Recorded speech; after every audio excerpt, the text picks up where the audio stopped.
খালি আমি ছাত্র, আমি যাইয়া একজনের পদত্যাগ দাবি করলাম, পদত্যাগ করে ফেললাম, এভাবে তো দেশ চলতে পারে না। সত্য কথাটাই প্রকাশ করতে পারতেছে না, রাস্তায় টাকা নিয়ে মানুষ হাঁটতে পারে না। আর কি যে দ্রব্যমূল্য লাগামবিহীন মানে কয় ক্ষমতার বাইরে চলে গেছে, এটাকে আগে নিয়ন্ত্রণ করেন। আপনি একটা এনজিও সরকার এসে বসাই দিলেন, শিক্ষকের গার্ড ধরে নামাই দিলাম, এগুলা তো হতে পারে না। এই জটিলতাগুলা তো এইভাবে হবে না। খালি আমি ছাত্র, আমি যাইয়া একজনের পদত্যাগ দাবি করলাম, পদত্যাগ করে ফেললাম, এভাবে তো দেশ চলতে পারে না। দ্রব্যমূল্যের যে ক্রাইসিস, এই ক্রাইসিসটা আগে নিয়ন্ত্রণ করো।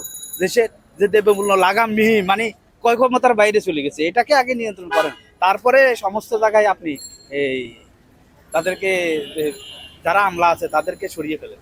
আগে জনগণের যে চাহিদা সেটা মিটান, সেটা না মিটাই রাস্তা নামলে হবে না। এখন যে যারা যে রাষ্ট্রপতি এটা করতে পারে, এটা নাগরিকত্ব অধিকার করতে পারে একজনের। এটা তো এটা একটা বিশৃঙ্খলা সৃষ্টি হচ্ছে না? বিশৃঙ্খলা তো সব জায়গায় হচ্ছে। মানুষ এখন সত্য কথাটাই প্রকাশ করতে পারতেছে না, রাস্তায় টাকা নিয়ে মানুষ হাঁটতে পারে না। আর কি দেশে এখন আছে? আমি টাকা নিয়ে হাঁটতে পারবো না, রাস্তায় নিয়ে যাবে, এর বিচার হবে না। সরকারই তো নাই। এদেশে সরকার আছে? আপনি একটা এনজিও সরকার এসে বসাই দিলেন, এইভাবে তো দেশ চলবে না। নির্বাচন হোক, আমরাও চাই। স্বল্প সময়ের মধ্যে একটা নির্বাচন দিয়ে দেখ, আমরাও চাই। কিন্তু এরকম বিশৃঙ্খলা না।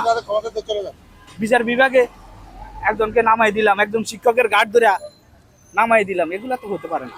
এগুলা দেশে এসে বিশৃঙ্খলা ভাই বলতে গেলে এখন ওই বিভিন্ন দলের সাথে জড়িয়ে আমাকেও নিয়ে যাবে, তাই এখানে দেখতে এসেছি। সংবাদ, ফিচার ও অনুষ্ঠানের জন্য ভিজিট করুন সংবাদ প্রকাশের ওয়েবসাইট এবং যুক্ত থাকুন ফেসবুক পেজ ও ইউটিউব চ্যানেলের সঙ্গে।